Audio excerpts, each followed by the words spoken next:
Acharya Paryantam Vande Guru Paramparam. Om Bhadram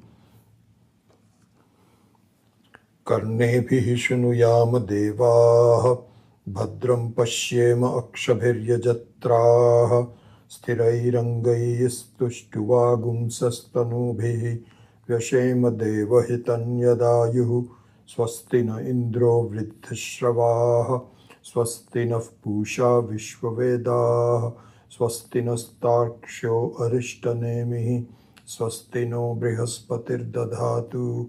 Om Shanti Shanti Shanti.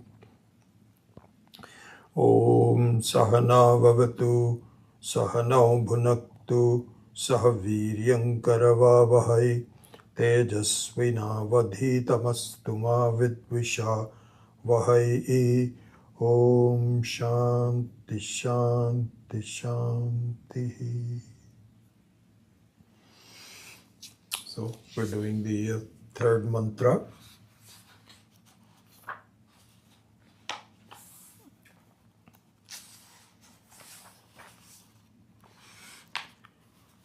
Jagritasthano bahishpragyaha saptang eko vimshati mukhaha sthula bhuk vaishwanaraha prathama padaha.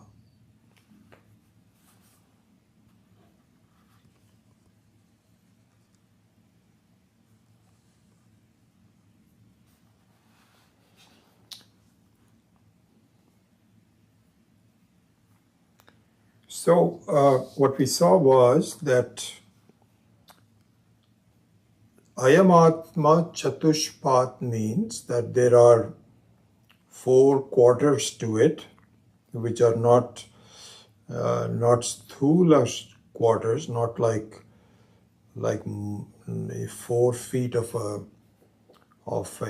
cow or any other animal for that matter, dog, but more of a aupadhikaha. It's an upadhi, and it's a adhyaropa means that you have to see the importance of it from a mental standpoint. Just like if you have to tell a child, listen, how much can you buy from a quarter? We saw all that. So now the third mantra describes the first quarter. And we should see that the first quarter, like in all the other quarters, is a step. Is a step towards an intermediate stage. It's an intermediate step. It's not a final step, but it's an important step. And this one we saw was to go from your own identity as a limited being, Vyashti Abhimana, to the Samashti Abhimana. And the name of the Samashti Purusha is Vaishwanaraha. We'll explain this in more detail somewhere. For now, you're going from a small person to a much bigger person. It is not the biggest person yet, but at least it's a step in the right direction. So this is what it means. So Jagrita Sthana, and also Jagrita Sthana means where will I find this Vaishwanara? So the Vaishwanara you will find is right here when you are living in the waking state.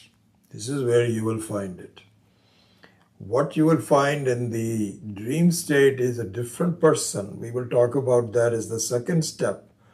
But in this step, let us concentrate on how do we take this step from becoming from Vishwa to Vaishwanara. So this is the one we talked about. Okay. So in the last class, let's see.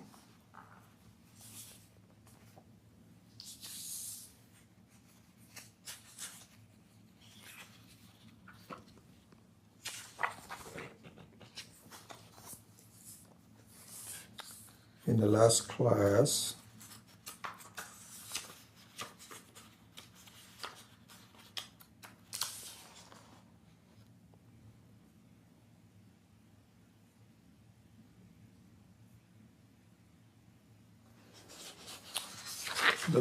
we ended with, and this is where we will begin,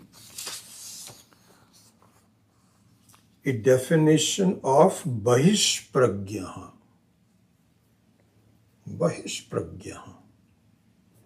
Bahishpragya means that the thoughts in our life pertaining to things outside of me.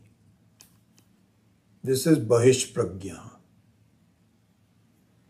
So we're going to see an important logical derivation of this today. It'll be a very sophisticated and a very subtle derivation of logic based on Bahishpragya. So let's follow it very carefully, because it requires a mind which is in tune with this logic. This logic has to be appreciated, and it could be pretty new to you. And if we don't get it right away, this is okay too. But we should understand what the structure of the logic is. And this logic is the one that gives you the implementation of this step from Vishwa to Vaishwanara. How do we do it? So this is an important logic. Let's follow it. And it begins with defining Bahishpragya. So here we have to resort to Adi Shankara's Bhashya on the Upanishad. So right now, Adi Shankara is giving a Bhashya on the Upanishad. Later on, he will give a Bhashya on the Karika. But right now, he's giving a commentary, Bhashya, on the Upanishad, the third Vakya of the Upanishad. So, Sthula Bhuk, Saptanga Vimshati, all we will see. In giving this Bhashya, in fact, let's read it, okay?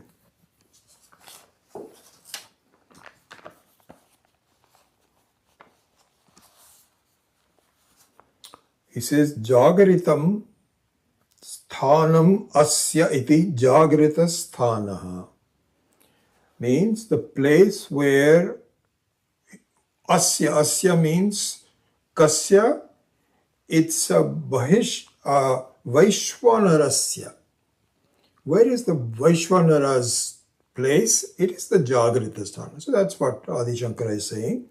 Jagritam sthanam asya Vaishwanarasya iti Jagrita Sthana. He defines it. Then, Bahishpragya. So this is where now the fun begins. Swatma Vyatirikte Vishaye Pragya Yasya Saha Bahishpragya.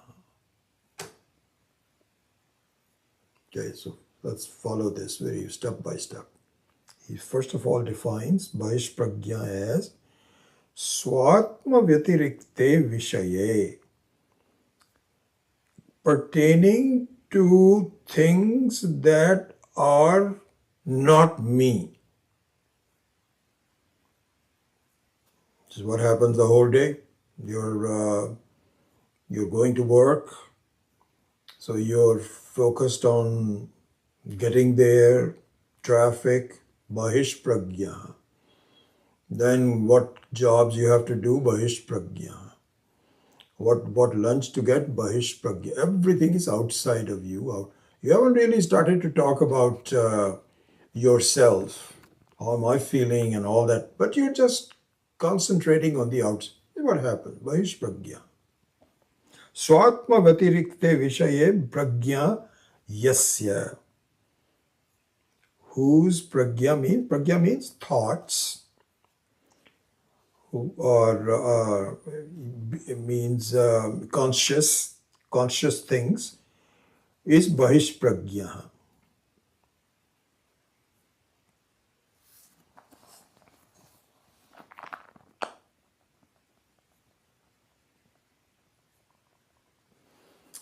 Now, he gives the next step of the logic of bahishpragya on the same sentence. He says, avidya krita avabhasate iti artha. Avidya krita avabhasate. So he says, Adi Shankara further defines bahishpragya as one which results from a ignorance of the self. So he gives the logic for the outside thoughts which are a result of not knowing yourself. Okay, so at least let's define it this way now, and then we will have to see what is the logic for that. Okay, and so now what happens is that the bahishpragya makes a division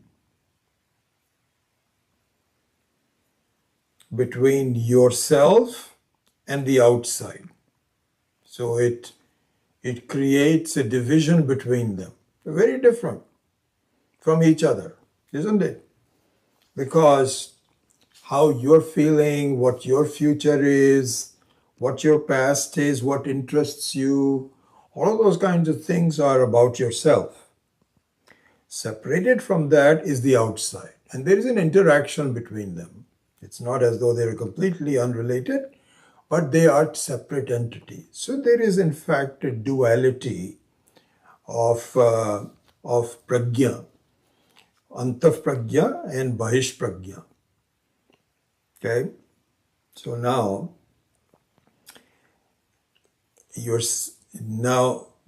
the Mahatmas say that this duality is not correct.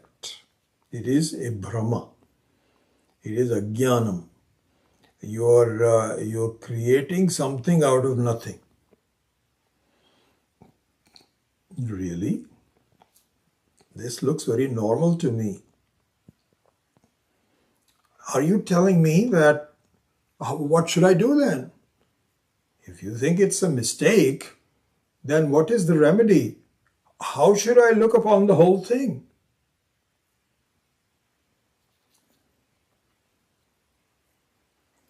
So here, the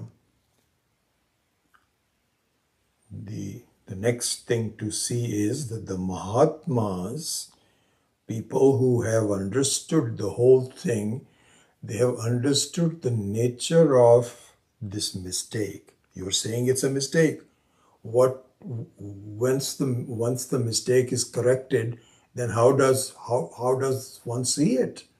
What's the nature of that vision? It's completely different.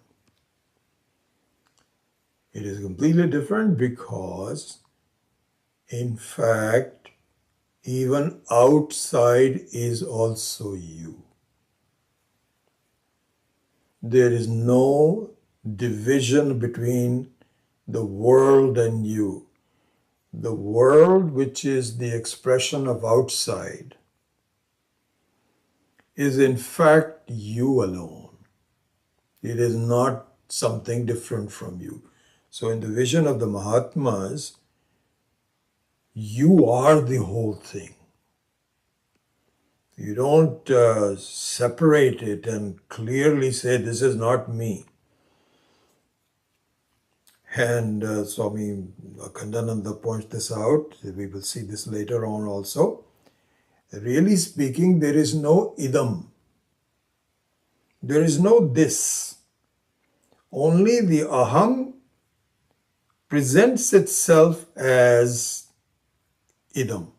There is only aham. There is only aham, the same aham that we saw the definition of myself, all the way from all the way to her, a complete person. You see, this is what we were saying earlier. A complete person which is not divided into two. It may have some appearances of many, but there's only one person. Another interesting fact that Swamiji's point out is that if you look at a body of a human being or any other living being, you find that there's a lot of living beings inside of that. In fact, you cannot even count them. You cannot say there are 4 people sitting inside my body. No. Literally millions of living beings inhabit this. And they are complete in themselves, just like you are. You also have a complete awareness of which I am, all the parts of myself. You don't say, oh, this is just my finger. I don't know anything about that. Yeah, you have a finger, but the finger is also you. The hand is also you. The feet is also you. Everything is you. It's a single person. But now, at the moment is that my singularity is only limited to this body. Other than that, it's a different person. There are different people. There's my neighbor, there's my boss, my spouse, children, etc., all different. This is a mistake. You are the whole thing. This is what we have to see. Our freedom will not come until I begin to see that really there is no difference between outside and inside. So let's proceed on that basis. Okay, all right. So this is now follow this logic, and this is a very subtle logic, and one that I had not encountered before until I started to read Swami Akhandananda. Just remarkable. But I'm beginning to see the logic, and I want to just present that to you. Okay? All right. Next step in this logic. So the basis is that this division between I and outside is based on ignorance, avidya. That is the basis of it. Okay? One interesting commentary on this before we go further is that this is created by my mind. My mind is nothing but an expression of the avidya. Really? It doesn't have to be, but it is normally. Why it doesn't have to be? Because a educated mind does not make that division. Educated means the one that knows, the jnani. So it's not that the mind itself is a problem, but an uneducated mind is the problem. Okay. So anyways, this division of inside and outside is due to ignorance. Okay, let's start with that. Now, Swami Akhandananda says, listen, whenever we try to see something which is endless, ananta, anta vidyate na, one whose end is not known, and ananta, endless, infinite. Whenever we try to see something, we cannot see all of it. Okay? So suppose you are looking at the space, which is also endless. You never see the whole space. You can only see partial space.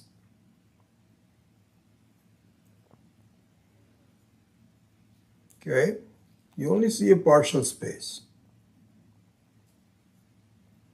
So you are never really satisfied. And in the case of space, you can get by just looking a portion of it. That's enough for you. You don't need to see the whole thing. But in the case of seeing yourself, which is endless and complete, Purna, this becomes a problem. Not being able to see the Purna is a problem. And you cannot see the Purna. Why? Because the way that you are seeing things, you cannot see the whole thing. Like in case of the space also, if you're seeing it through the eyes, you cannot see the whole thing. So then one can say, okay, fine, I don't want to see the whole thing. It's okay. Let me just stay where I am. It doesn't matter to me. Why do we have to see the whole thing? You cannot say that about yourself. Why not? Why can't you say that about yourself? Because until you see that you are complete and endless, you're taking yourself to be partial and incomplete is not satisfying to you. It's not satisfying to me. I'm doing okay. What's the big problem? No. Because if you really go back to the fundamentals of living, the reason you are proceeding on is because you want to be complete and endless. You don't want anything to end. You don't want your life to end. You don't want your awareness ever to go away. You don't want to become in coma. And you don't want to die, because that will take away your awareness and I think it will take away my awareness. This is what we think. And it will take away my Sat Swarupa. Sat, not Sat Swarupa, but Sat, my ability to be, also will go away. And furthermore, happiness is the most important thing, that I don't want to be partially happy. That's what I'm doing, is that you cannot, this is what we say. We ask somebody, hey, tell me, I have a survey. Okay, I have some questions to ask. Do you want to be happy in the morning or in the evening? These are the surveys. This is a happiness survey. Okay, answer question number 1. Do you want to be happy in the morning or evening? So you say that's kind of silly. And there's no third choice. So you just leave it blank. Okay, let's go to the next question. Do you want to be happy inside the house or outside the house? Same thing. So this is all stupid. I don't want any limits to my happiness. That's not happiness. So therefore, I strive for it. And I never give up hope. People say that, I'll never be happy. I'm a gone case. You might say that to somebody, but inside you still have some hope. Maybe if I try some new things, some different combinations, maybe that'll work inside. So you see, this is the thing. Whatever the nature of something is, it can never discard that.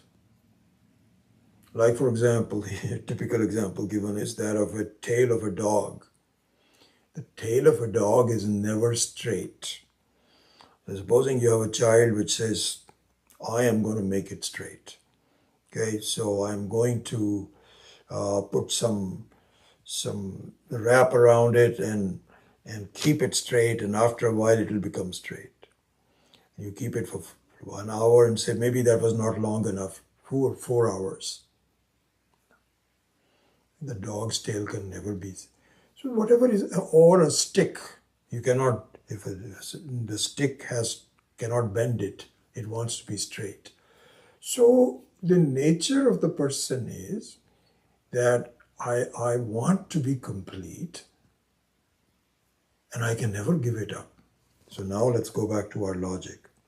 Suppose you say, so here's the catch-22 really speaking. It's very interesting. Catch-22 is, I can never see myself as being complete, or at least I think I can never see it.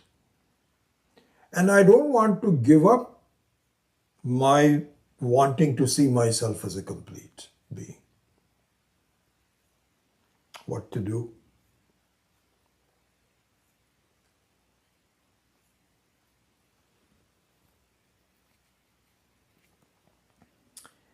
So you know what happens then?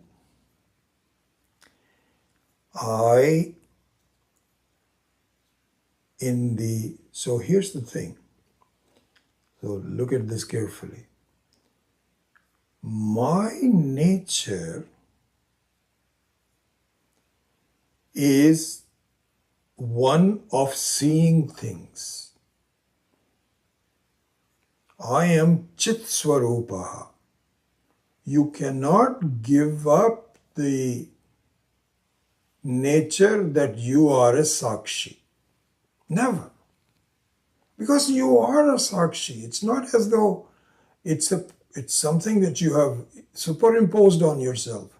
Your nature, as I was just saying, that is your nature, that you are a Jnana Swarupa, you're a Sat Swarupa. So your nature is that I just want to see. Now, if you don't see the fullness of yourself, what you do is, because you cannot help seeing, you see something which is other than yourself.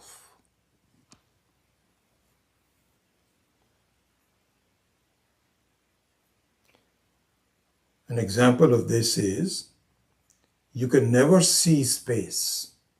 Eyes can never see space.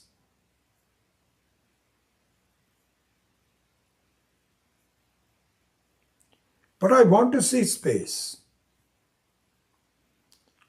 So the next best thing is, I see the blueness of the space. That is not the blueness of the space, but I don't know what else to do, because I look for space and I see that it seems to be associated with blueness, so I take the space to be blue. So this is an uneducated mind. Uneducated mind means that you take the space to be blue, when in fact the blueness does not belong to the space. An educated mind says that the blueness is something which is indefinable, anirvachaniya. I don't know where the blueness comes from. You cannot touch it. You cannot, your clothes don't become blue if you touch the blueness of the space. It is not in space. You don't know where it is, but it is there. It is an appearance. So to see the blueness is not a problem. But to see the blueness as a reality of the space is a problem. Big problem in the sense that is not factual. So you cannot deal with it. You cannot, in fact, Swami Akhandananda also, one of his famous examples is that of a rainbow in the sky after a rain. Where is it? You can run after it, you cannot touch it. Is it in the sky? It's in this, we don't know where it is.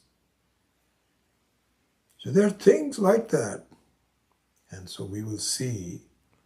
So what happens is that in the quest for seeing myself as a complete being, because I cannot see it, and I am seeing, my nature is seeing, I cannot stop seeing it, I imagine something other than me. I imagine something to be other than me, when in fact it is not me. This is the logic. In fact, you are the whole thing. Outside and inside is the whole. But there is some mistake there that I have to see. And in order to correct the mistake, I must try to visualize and to see. I may not be able to see it right away, but I must be able to visualize and see that in fact I am much bigger than I take it out to be. Right now, my identification is only with the body and mind. It doesn't have to be. What? It doesn't have to be? How?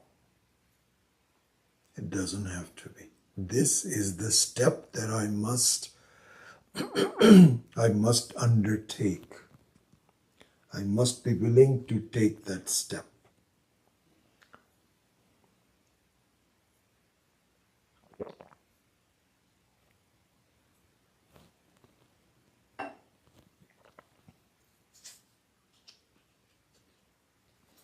So this is what Adi Shankara is saying, that this Bahishprajnaha is avidya krita avabhasate. It is the direct result of some kind of a mistake. Okay, let's go further.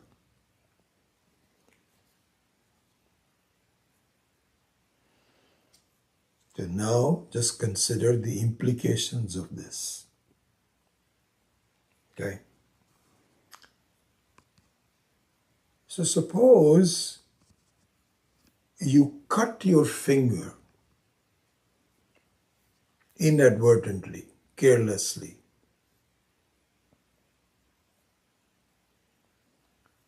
Would it not hurt you?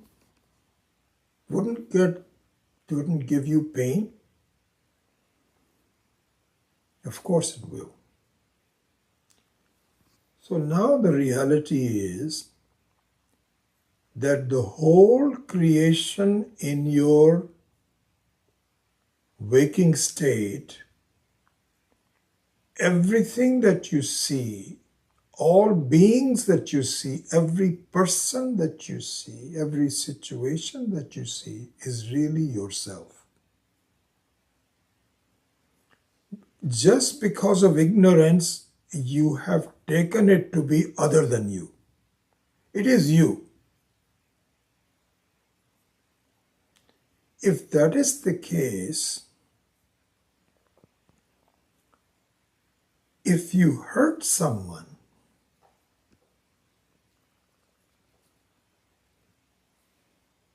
you are really hurting yourself. If you're not careful and you cut your finger, because it is you, you need to treat it. In the case of the outside world, it is also you.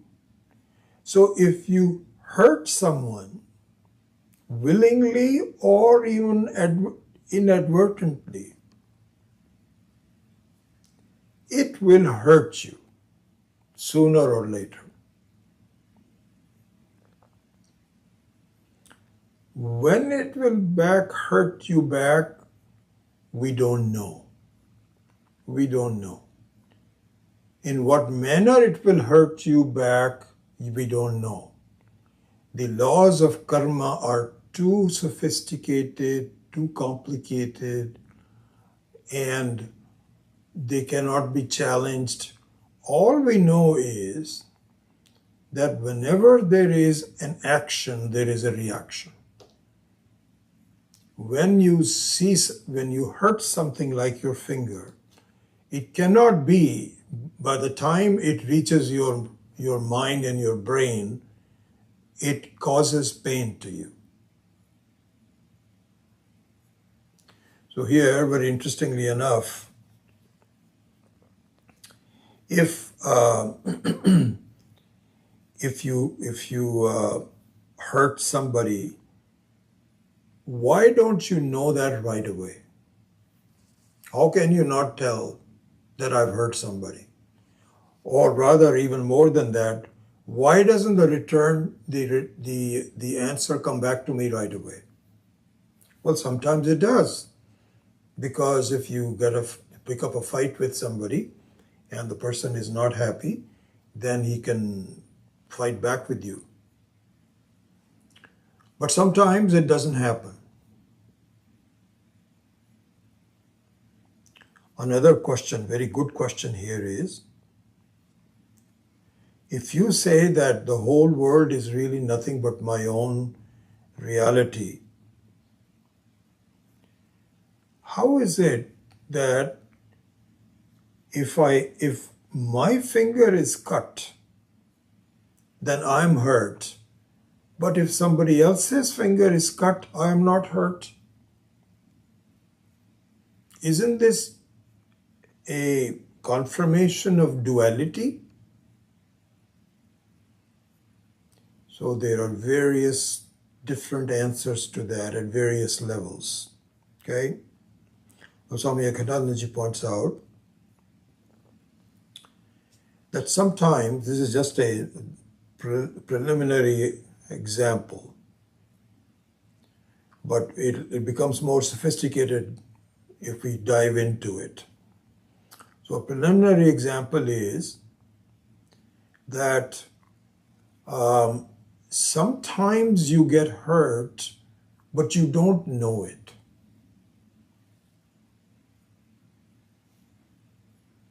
You don't know it. A good example of that is, suppose, God forbid, you have a loved one who's traveling and has met an accident, but you don't know about it. You are at a party enjoying yourself. It is not until you know about it that your dukkha will come to you. In fact, Swami Akhandandaji gives this very beautiful verse from the Bhagavad Gita. So let me just explain this a little bit more, just to confirm this point that we're making, that you have to know something. He has given another example, a very interesting example, before I go to the Bhagavad Gita example. He says, sometimes it happens, and I know this has happened to me, because I've had, I take some blood thinners, and so what happens is that you can see I get all these bruises very easily. And the doctors feel it's okay, not a big problem. Once in a while, if I'm, I hit something, like the other day, I have a lemon tree, and I was taking some lemons, now is the time when the lemons are getting ripe. And I have a very beautiful lemon tree, which is it's called Meyer lemon, which is very thin-skinned, and you can make, you can use it for cooking and so on. It's a very nice one. But it also has a lot of thorns, the plant. And so I was picking out some lemon from the inside, and I came back, and when I came back with 3 or 4 lemons, my wife was there, and he says, "Hey, what happened? You're bleeding so badly." I didn't even realize it. I didn't realize that I was bleeding. Once I knew, and in fact my shirt also had become red, and the blood had gone in, and I was not even aware of that. Then, of course, I had to take care of it. I have to wash it. I have to put some bandage over it, and so on and so forth. Some of the skin actually had come off, so I had to put it back, and so on. And so there could be a delay involved in getting the results, but you don't know about it. I think the example of a loved one having an accident is a better example, where you just don't know about it. So look at this verse from the Bhagavad Gita. It's in chapter 6, 21.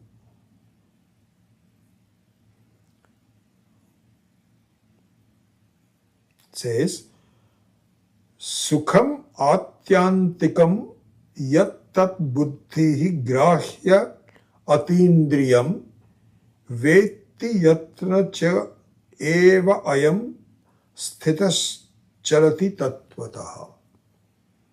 Sukham atyantikam yat tat buddhihi grahyam atindriyam veti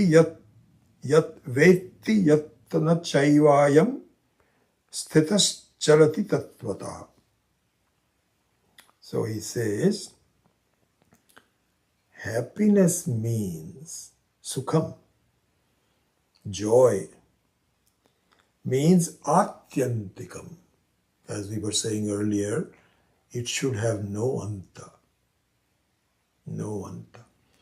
So any kind of a happiness which you know is only going to last for a short time is not really. It is given to you for a short time and taken away. And that's not what I really want. Even if you eat chocolate after, or dark chocolate or ice cream after some meal, you know you're going to enjoy it for less than a few minutes. Then it is gone. So, sukham atyantikam means that should be, here Swami Akhandananda points this out, it should be kala aparichinnam.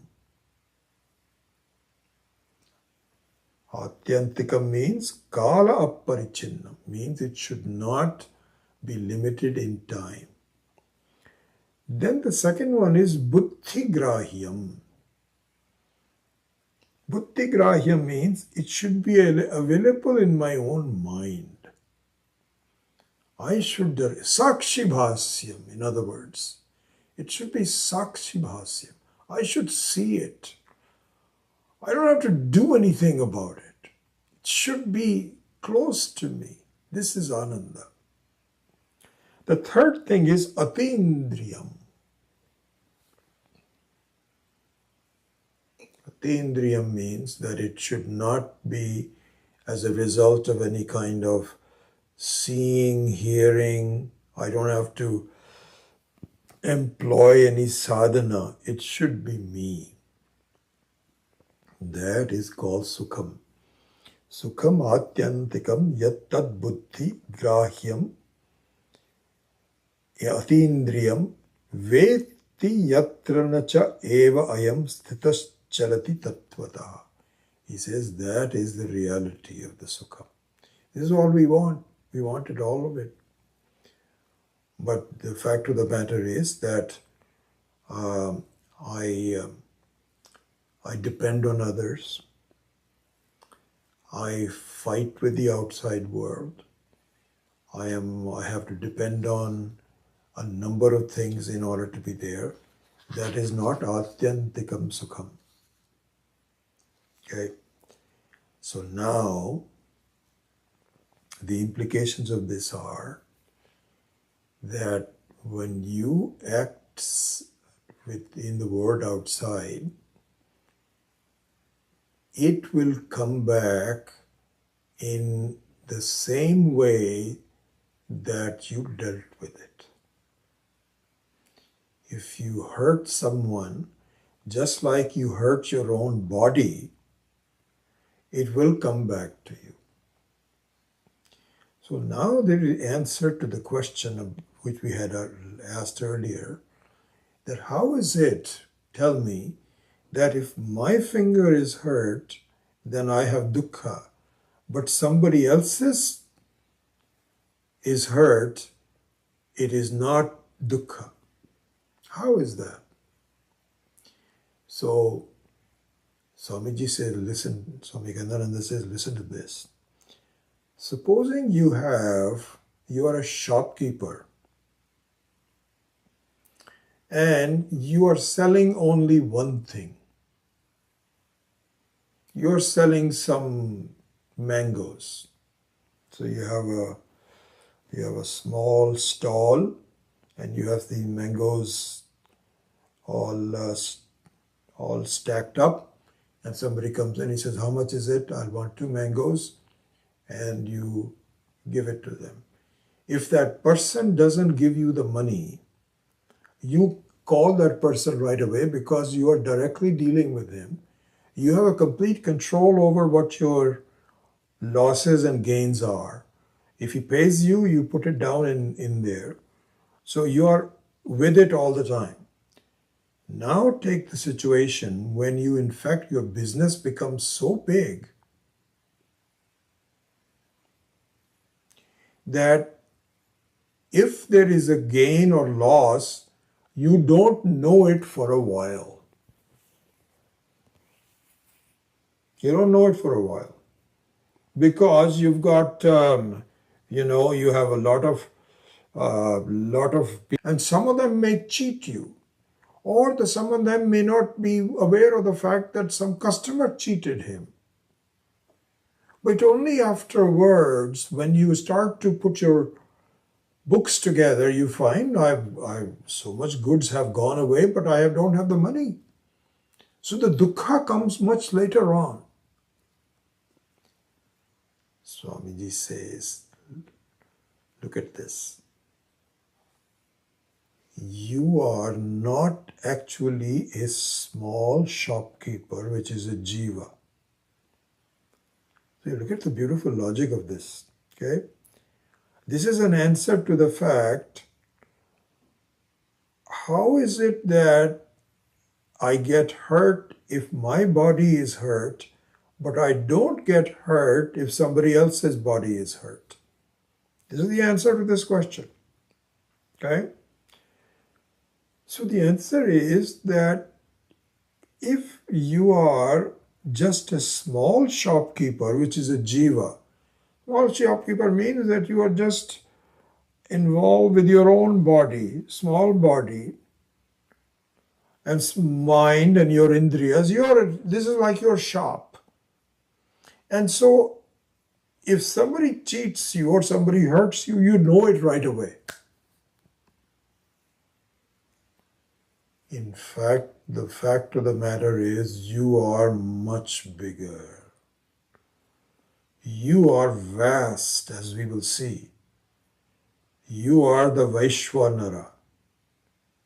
And you are going to last for a long time.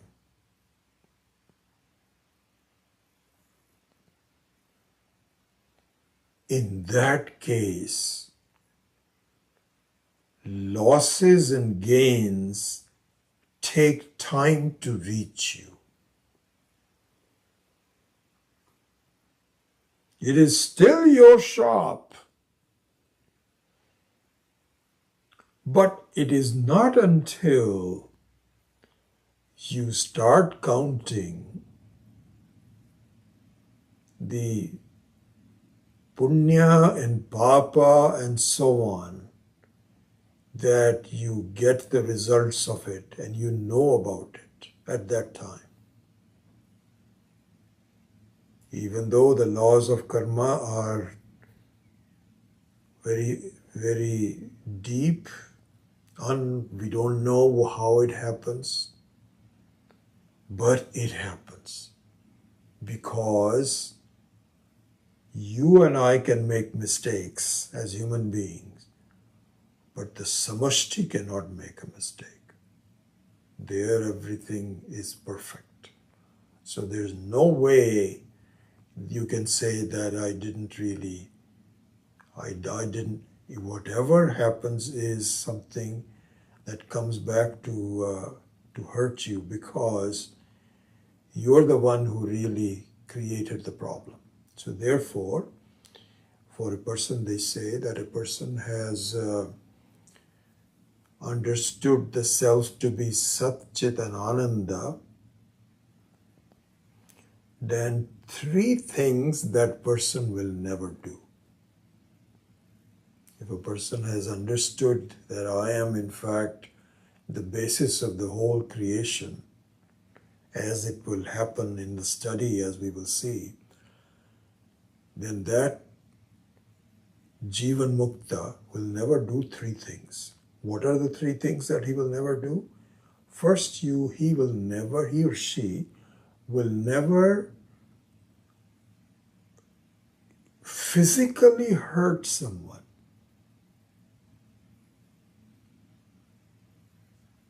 So that is to convert a Sat into an Asat.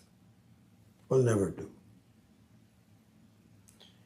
The second thing is, being the Chit Swarupa, ever Chit Swarupa, you will never cheat anybody.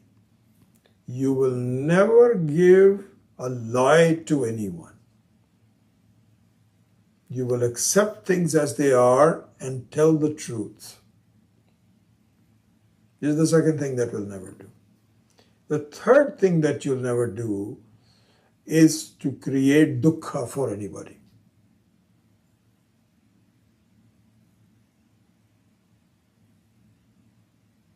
Because to create dukkha for someone means that you are creating a dukkha for yourself, and you're not dukkhi. In fact, it's a very beautiful analysis about anger, sometimes when we have more chance. So I'm going to just wrap it up here on this point here before we go to the 19 Saptang Vamshati Mukhaha. All that we'll do like Saptangaha, that we will do later. But for the time being, one very interesting thing about being angry with someone. Swamiji says, listen, because in anger you tend to hurt someone. No doubt about it. Okay? Either verbally or hopefully not physically, but physically also possible. You can hit somebody. So you create some problem for others. But this is the point. This is the thing that I really appreciate. Swamiji says, consider this. Before you hurt anybody outside just by being angry, you first hurt your own mind, your own self. This is a very beautiful thing to see. One way to really understand the disadvantage of anger is to feel that if I'm angry, I'm just being angry at that person. Nothing to do with me. It's okay now. It's steady. So, Swamiji says that, see that you can test it yourself. It doesn't have to be anger. But supposing you are upset at something, the first thing that happens is that your own mind gets upset. Then that upset mind gets an expression outside. So really speaking, by hurting anybody else, you're really hurting yourself. In this case, it's very interesting. Even before you understand that the whole world is me, even before that, even if you are just a Vishwa, not a Vaishwanara, just a small human being, this phenomena that whenever you try to hurt somebody else, you first have to hurt yourself. You cannot bypass hurting yourself by hurting somebody else. This is a very beautiful analysis. Think about it. A couple of times after this thinking, I myself, whenever the moment my mind gets reactive to something, it does happen sometimes, something which is unexpected, I stop and say, my gosh, I'm hurting myself. Why should I do that? So I stop. That phenomena, while you are still a small human being, is just a down payment towards something much bigger that will happen once we begin to see myself as a bigger person. And I see the Abhimana with Vaishwanara, not with Vishwa. So these are the steps to understand of the Prathama Pada. So this is what the understanding will be. We are going to look into more of that. But it says in number 3, Jagarita Sthanaha Bahishpragya Saptangaha Ekona Vimshati Mukhaha Sthula Bhuk Vaishwanara Prathama Pada. So this analysis we will continue. So I'll wind the class up a little bit early and see if you have any questions about this class. And if not, then as I had mentioned to you in my WhatsApp message, we would look at a couple of topics that people had asked me about. Okay, so let's do that. Om Asatoma Satkamaya Tamasoma Jyotirgamaya Mrityorma Amritam Gamaya Om Purnamadav Purnamidam Purnat Purnamudachyate Purnasya Purnamadaya Purnameva Vashishyate Om Shanti Shanti Shanti Harihi Om Shri Gurubhyo Namaha Harihi Om.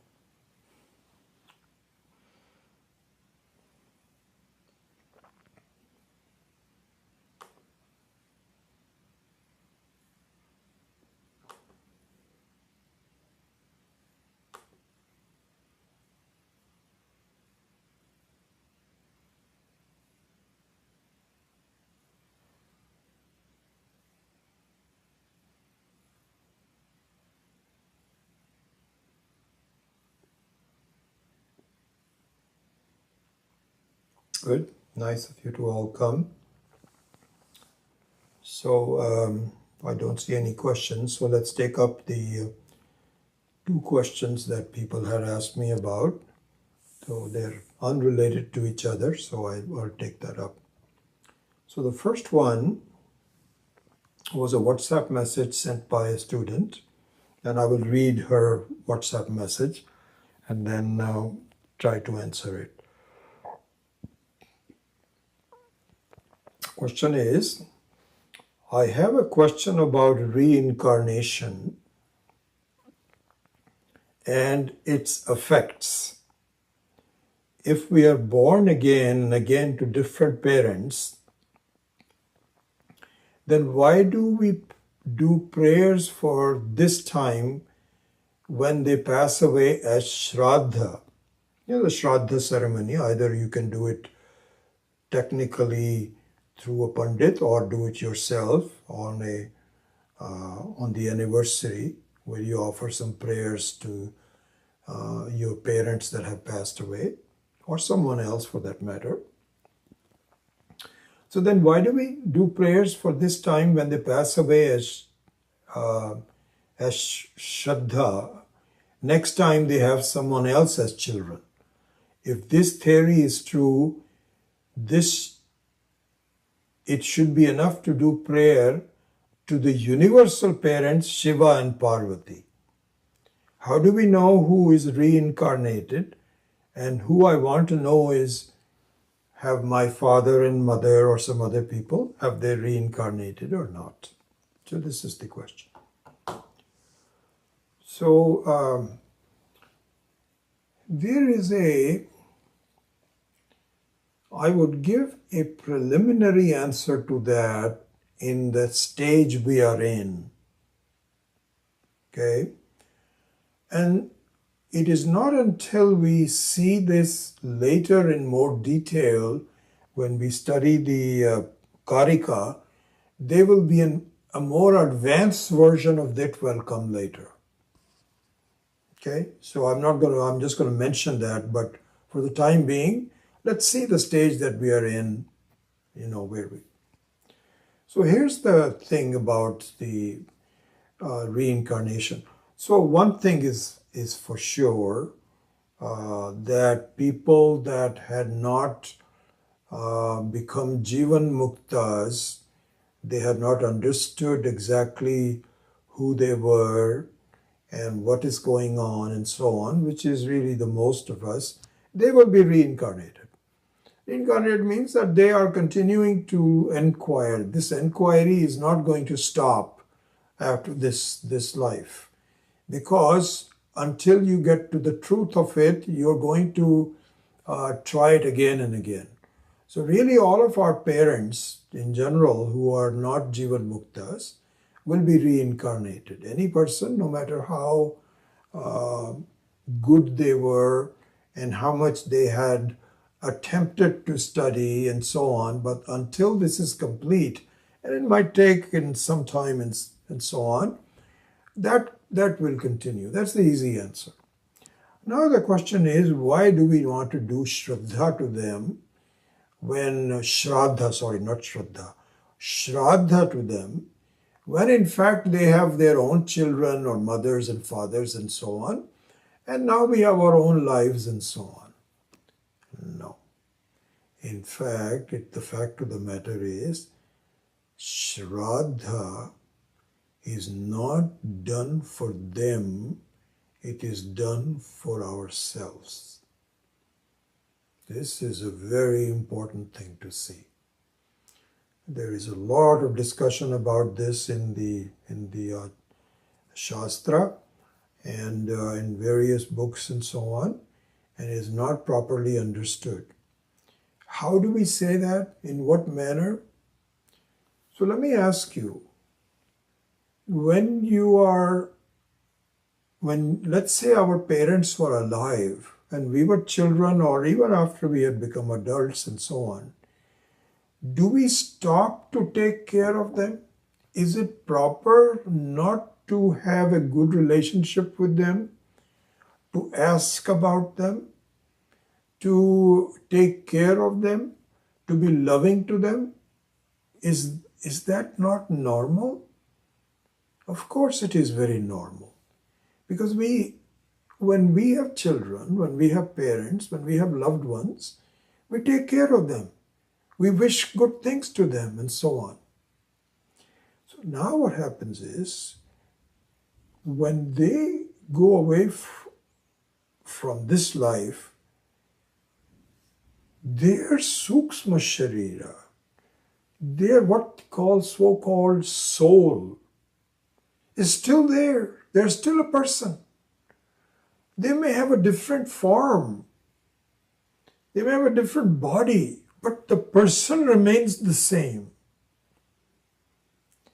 And that person is an important person, because, especially if they were your parents, if they were some other relatives, it's less important. But if you're your parents, then how Ishvara has decided to give you birth through them is a very important thing for us. And so we cannot neglect them no matter where they are. And we give them good wishes. If they have other children in their next life, let them decide whatever they want to do. I don't have much to do with them. But my relationship with my parents is unyielding. It does not stop. And so this is the thing. The shraddha that you do is for your own good, not for anybody else's. How is that again? Imagine that your parents were alive and you did not take good care of them. Who will be hurt more? They may survive, but they'll say, what happened to this guy? Wasn't he my son, my daughter? And he doesn't even call me or anything. And if I'm in the hospital, he doesn't come to visit me. Does not hurt you? And it doesn't hurt me because I never will do that. So why should I stop doing it after that? So really speaking, shraddha is meant for yourself, not for the parents. Okay, so I think that's all I wanted to say. I hope that whoever asked me that question, if you wanted to have any follow-on things to that, I'll be happy to discuss it. But I'd like to just give you that answer. All right, so that is the first one. The second one was a very sad email that I got from someone who said, Vijayji, I am really unhappy in my job. Very unhappy. It is just driving me bananas. It's not that I'm perfect. I may have made some mistakes and so on, but to be expected to do some things that is beyond my capability, and to be berated, and my boss seems to be like after me all the time. I cannot believe, and he says, I'm not a happy person, and I need your advice on how I should approach this. Because is it my karma? Am I just, is it what I have to do this? Or what else can I do in order to improve my situation? So I won't read her email to you, but I think in gist of that was also that. So I've already replied to her, and I sat down and thought about 3 things that I suggested to her that she should think about. 3 things. One is regarding the situation that she finds herself in, which is the result of many things in the past. We get into situations where we hadn't thought that this will happen to us. Why didn't we think? Because perhaps we did not take enough precautions. We did not do some things that needed to be done, or we did some things that were not needed. We make mistakes, and sometimes it gets accumulated. And we don't realize the problems that we face until we are confronted with some bad situations. But the fact of the matter is that really wherever each one of us is a result of a lot of previous actions and some not done correctly. So we find ourselves in some situations. So in that sense, so the question is, so what? So what I would say is, the reason I'm saying that is that because don't just blame the world. we ourselves are partially to blame for putting ourselves in some situation. And so, what does that mean? It means that we should become softer in the way we deal with it. It's okay. I made mistakes. Everybody makes mistakes. And so I wasn't able to really correct it in the way I want to do it. But don't be bitter about it. Accept it that this is a result of a lot of bad decisions that might have been made in the past. I don't know. Some good, some not so good. So become softer about the situation, about yourself, as well as for others. Okay, so this is the real meaning of karmic acceptance. It's not as though somebody's out to get you or anything, but you put yourself into a situation where this happened. So this is the first thing. The second situation is that somebody is angry at you, somebody is unaccepting of you, somebody expects more of things from you, and so on. And there's a confrontational style that can come about. I know Swami Viditatmananda ji and Swami Dayanand ji both all used to say this. They said, for a while, try your best to cool it. And you may have to, this is what they call fake it before you make it. So it's not really a faking it. It's just that you presume that the other person, you also see some goodness in the other person. Maybe they're trying to improve you. And it's kind of like a doctor that really hurts you. They're doing their best, but it is really for your own good. So what I would say in the second suggestion would be that just cool it and smile much more and be outwardly happy. I know this is a couple of situations that were present. I was asked about. There were 2 or 3 situations where there was a big conflict in the family. And I assessed to them that, you have to live with the other people. Just be lovingly to them. Do not confront. Just let it be. And you will find that after a while, the other person will say, why? This person is changed. Instead of fighting back, they are just accepting it. Maybe they are trying to do their best. They will also soften up. So that's my second advice would be that for a while, just make an effort to be pleasant, accepting, and give a chance to the other person. Maybe this will blow over. This is my second point. Third point is, despite this attempt, if it continues to be unpleasant, walk away from it.